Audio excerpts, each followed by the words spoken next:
Hello everyone, Manithral here, and welcome to the OSRS weekly update video. Now this week we have the Arceuus Spellbook Beta and a Kingdom Divided preparation. So first up, there is some hotfixes and issues that were actually early this morning. So I want to go over the ones that have not been resolved, and it looks like all but one is actually fixed, and that one is the Granite Hammer and the Tizahar M are now too strong. So they opted to revert both of these changes as they had an impact on the current meta that they didn't quite anticipate. So they'll potentially visit this again with other upcoming equipment rebalance changes, but they'll be making sure to reach out to various communities first and present any potential changes in future blogs. So that's the only one that's kind of didn't get fixed yet, so do keep that in mind. So we have a Kingdom Divided beta. So do check it out because there is a beta worlds. So if you're curious, you can check it out on World 401 US, 407 UK, and 412 AUS. So what happens when you log in is choosing any of these worlds will load a separate profile of your main account. So once you've logged in, you'll find yourself within the Ferox Enclave with max skills and suitable gear. This way you can go ahead and test out, the different aspects of what it has to offer. And there's going to be some interesting things people are going to notice. So in this new spell book, so there's existing spells, but first let's glance over the existing spells and any changes that may come with them. So first up, there is the Reanimation Spells. So in the current Arceuus spell book, there's a Reanimation spell for each relevant creature, making a grand total of 22 spells. With the rework, these will be replaced by 4 new Reanimation spells. So no changes will be made to the amount of experience granted from reanimating creatures. But you'll have Basic, which is a magic level 16, which requires 4 body, 2 nature, 32 XP. And this is used to reanimate the ensouled heads of goblins, monkeys, imps, minotaurs, scorpions, bears, and unicorns. Then you have the Adept at level 41, which requires 4 body, 3 nature, 1 soul, 80 XP. And this is for dogs, chaos druids, ogres, giants, elves, trolls, and horrors. Then you have the Expert at magic 72, which requires 1 blood, 3 nature, 2 soul. And this is for Calphites, Dagonos, Bloodvelds, Tizahar, and demons. And then you got the Master Reanimation at 2 bloods, 4 nature, 4 soul, and this can be used with the Avancy, Abyssal creatures, and dragons. So, and that's level 90 and 170 XP. So that is pretty freaking sweet, right? Well, here we go. We're going into teleport spells now. So, for any players currently within the Lumbridge Graveyard teleport tablets, they will be changed into Arceuus Library teleport tablets. So there's a little bit of a heads up, it will be changed. That's the plan anyway. It can, subject to change, of course. But otherwise, you have the Arceuus Home Teleport, which teleports to the Dark Altar in Great Corund. Then you have the Arceuus Library, so that's north of the Grand Library in Arceuus. Draenor Manor, which teleports to Draenor. Battlefront, which will teleport you to northwest of the Caboose Battlefront. Mine Altar, which will teleport you, of course, to the Mine Altar. Respawn, which will teleport you to your respawn location. Solve Graveyard will teleport you to the Solve Graveyard. Frankenstein's Castle will teleport you to his castle. Wessardun will teleport you to Wessardun. Harmony Island to Harmony Island. There's a cemetery, which is a wilderness teleport, but this takes you to the Forgotten Cemetery in the wilderness, which is not too deep, but it is a little bit in there. You have a Burrows teleport, which teleports you to Burrows, and a Batol, which of course is to a Batol. Now for the new stuff, the new spells. This is where it's going to be kind of cool. So we're going to have Ghostly Grasp, which is a 35 combat spell. 1 Chaos, 4 Air, 22.5 plus damage. Max base hit is, well, base max hit is 12. 10% chance to stop the enemy from moving for 2 ticks. Resurrect Ghost, Resurrection Spell. Resurrect a ghost that will attack your enemies with magic damage at the cost of 2 prayer points. That's pretty freaking sick. It will remain alive for a cycle for every magic level the player had at the time, and has a max hit level or max hit of 1. So it doesn't do a lot of damage, but in one hit, but over time that can add up. Inferior Demon Bane, which is a combat spell, 27 plus damage, only works against demonic foes. Shadow Veil is skilling, 50% chance to avoid stun damage while thieving. It will remain active at 1 cycle for every magic level the player has at the time. Stacks with the Dodgy Necklace. Dark Lure, again, is skilling. Attracts enemies towards you and prevents fleeing. Doesn't work on foes who can't move. And Skeletal Grasp, which is combat, 33 plus damage. 25% chance to stop the enemy from moving for 4 ticks. Resurrect Skeleton, so this is a resurrection. It resurrects a skeleton that will attack your enemies with ranged damage at the cost of 4 prayer points. It will remain alive a cycle for every magic level the player has had at the time, and has a max hit of 2. Mark of Darkness, which is support. So, an enemy with this spell cast upon them suffers the following potential array of debuffs. Corruption occurs twice as often. Your grasping spells are twice as effective, so both success percent chance and the duration is doubled. Demon Bane spells deal an additional 25% damage against demonic entities, and Demon Bane spells have an additional 25% accuracy against demonic enemies. This is great for fighting demons. I would encourage it, because then you also have Superior Demon Bane, which is a combat spell, and it only works against demon foes, and it has a 36 plus damage on it. So if you get the 25% plus damage against the foes, that's really starting to add up. And we have Lesser Corruption, support, 33% chance to inflict corruption upon your target with your next damaging hit. Vile Vigor, which is just prayer, converts all prayer points into run energy. Degrime, skilling, cleans all herbs in the inventory. Half the herb lore experience is given though. Ward of Arceuus, support. When this is cast, the player gains an array of buffs. So you have immune to corruption. Grasp spells only last for 0.6 seconds. Damage from demonic foes is reduced by 10%. Oh, very good. Then we have Resurrect Zombie, which is a resurrection. Resurrect the zombie that will attack your enemies with melee damage for 6 prayer points. Now this will also once again remain alive 1 cycle for every magic level the player had at the time, and has a max hit of 3. Undead Grasp, which is combat, 46.5 plus damage. That's a lot. 50% chance to stop the enemy from moving for 4 ticks. Death Charge, which is a support spell. And when cast, the next Slayer creature that the caster kills will recharge 15% of their special attack energy. Dark Demon Bane. So obviously, Demon Bane again. This is a 43.5 plus damage. Only works against demons. Greater Corruption is support.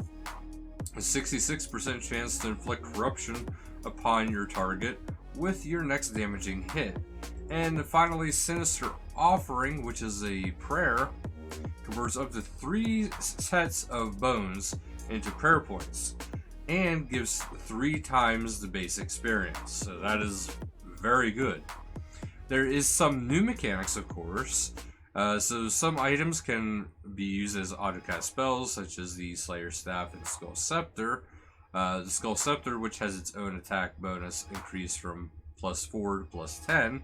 With this update, the above change will now also be available in the main game. But also you have Erheim's Staff, Staff of the Dead, and the Kodai Wand. Corruption. So when a player is corrupted, they will start to lose prayer points over a short time. After 6 seconds, 1 prayer point is drained. After another 6, 2 prayer points. And after the final 6 seconds, 3 prayer points. So it does kind of add up after time. It can actually really help in PvP kind of battles. Even when it is just a couple points, sometimes that's all it takes is a couple points. And Resurrection. So to perform a Resurrection spell, players will need to equip the Book of the Dead. This new magic book will be obtained as a reward from a Kingdom Divided, acting as an upgrade to completed Carret's memoirs. So keep that in mind. The Book of the Dead would provide +6 magic attack and +3 prayer bonus. Completion of a Kingdom Divide is required to equip the book. So, drawing upon the power to defeat a creature's resurrection spells, bring life to the undead thrall that will aid you in combat. So this is pretty awesome. But those require runes, like we mentioned, and prayer points. And you can only have 1 thrall at a time. So thralls will remain active for 1 game cycle, which is 0.6 seconds for every magic level. For example, if a thrall is resurrected with your magic is 60, it'll last for 36 seconds before dying. That's pretty good. So if you're a 99 mage and you're going and using this stuff, it can be kind of useful, especially if you're gear swapping. Thralls, however, though, will not aid in PvP situations, so that is something to keep in mind. Very good for bossing, probably, but most especially Slayer. Any extra Slayer stuff is always good. Main game changes would be as follows: hit splats. So they updated the appearance of some of their more unique hit splats in the game. So they recognized that it was not always suitable for people who are colorblind. So this will impact the iconic ones, such as damage of poison, but for lesser ones like the shields, armor, healing, charging, and discharging, they're going to be updated to make it more broadly user-friendly. Spell filtering. So with a slate of new spells to add to your spellbook today, they've added a new option to filter out ones that you don't meet the requirements for just quite yet. So they're planning on to pull a visual indicator for those spells as part of Poll 75. My honest recommendation for that, Jaggets, allow people to mark favorite spells. Simple as that. Just have it so they can just mark all their favorites, and then they can select the favorites, and then they can see all their favorite spells, and then they don't have to worry about cycling through everything. And up next we have X Marks the Spot. So from a timeline standpoint, X Marks the Spot is the first quest in the Great Corinth story. However, it actually came out long after the next quest in the series, Client of Corinth, and it was not required for it. So they want to make sure anyone new to the series has a clear understanding of the order of events, so they made X Marks the Spot a requirement for Client of Corinth. For anyone who has already started Client of Corinth, X Marks the Spots will become instead the requirement for the 5-house quest. So it's kind of weird. You know, they could have just, I don't know, but it is kind of weird.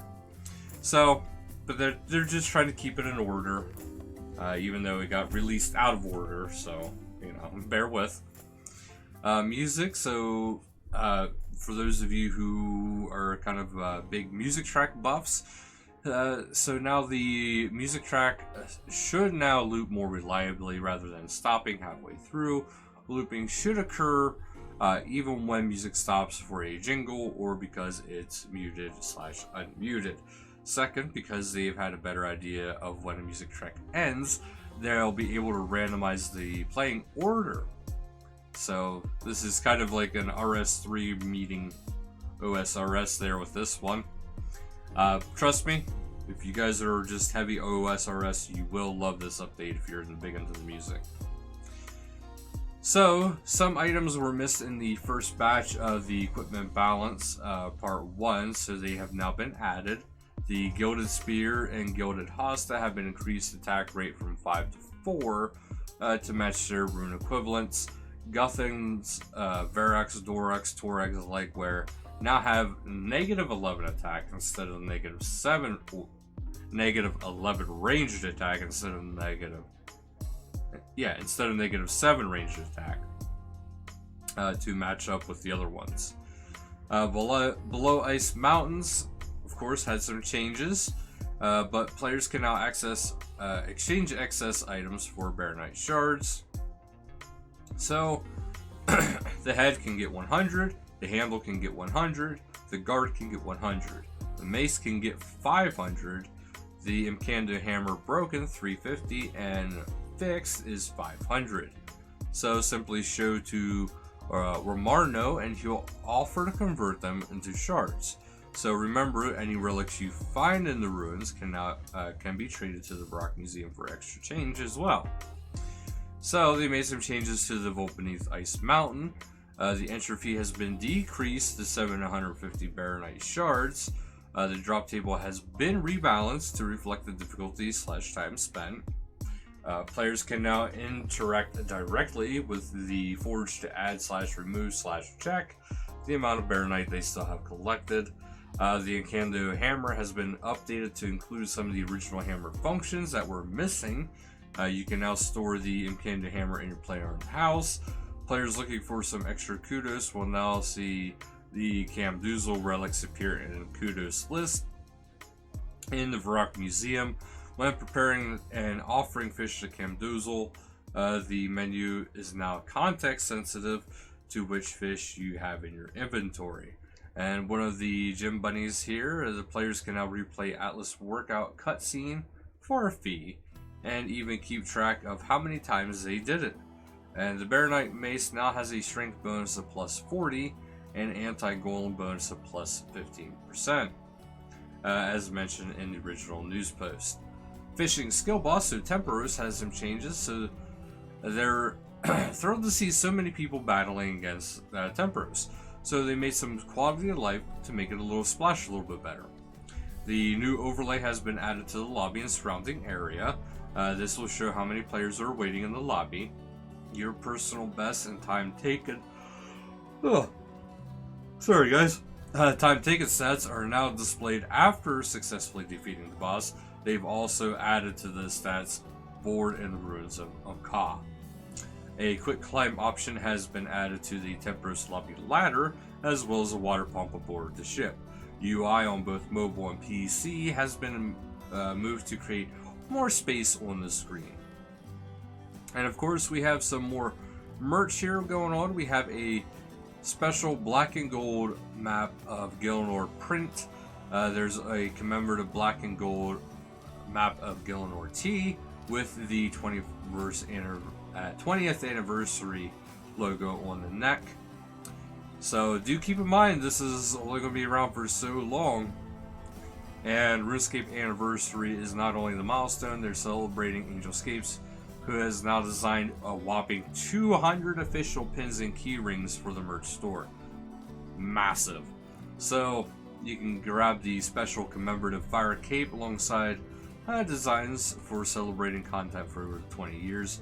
You got the Angels Fire Cape, 200 design limited edition key ring, a Void Seal pin, and a Thieving Skill Cape key ring. So also check out some of the other stuff too, like the restocks of the Ice and Blood Barrage pins and some other favorites of the key rings. In other news, it's raining cats and dogs if you're not sure.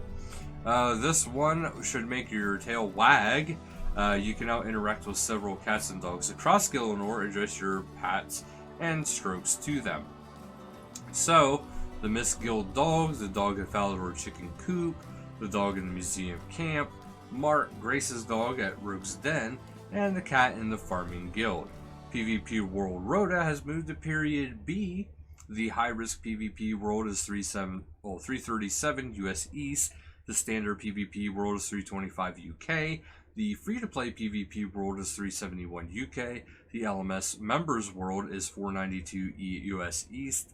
The free-to-play LMS world is 326 UK. Extra are as follows.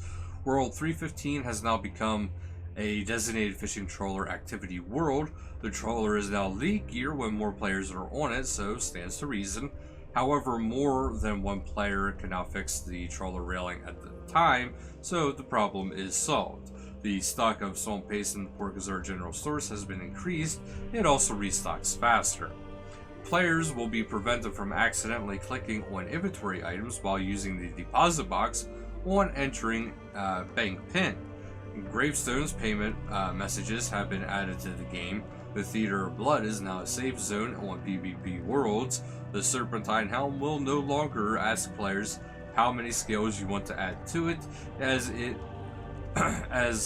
long as no other skill using items are in the inventory. This is in line with similar items. The Soul Wars shop has been updated to include the Buy X option for XP rewards. They will be looking to do the same with the other tabs of the shop at a later date. Dragon Slayer 2 notes can now be combined into a book. The Fight Cave leave timer has been reduced to 3 minutes. Some new counters have been added to the collection log, including the number of Temporous reward permits claimed and Spoils of War opened in Soul Wars. Radimus Urkel Cologne has been removed, meaning he will no longer appear in 2 places at once. A toggle for the border setting has been added to the settings menu. The 20th anniversary cape no longer clips when you're carrying an Ale of the Gods, so cheers. Clearing messages is now provided for players who are attempting to fight the thermonuclear smoke devil off task for the achievement dire, but aren't yet at the required Slayer level. Death in Clan Wars Free-for-All no longer removes PK skulls for consistency with Clan Wars Challenge battles. The Bankers in Mostly Harmless now face west by default. Items no longer vanish when dropped at the top of some stairs in Dorgish Khan. So, that's actually it for today's update, though. Do check out that beta and give them some feedback, because this is the perfect time to do that. That'll do it for this video, so thank you guys so much for watching, and until next time, later guys.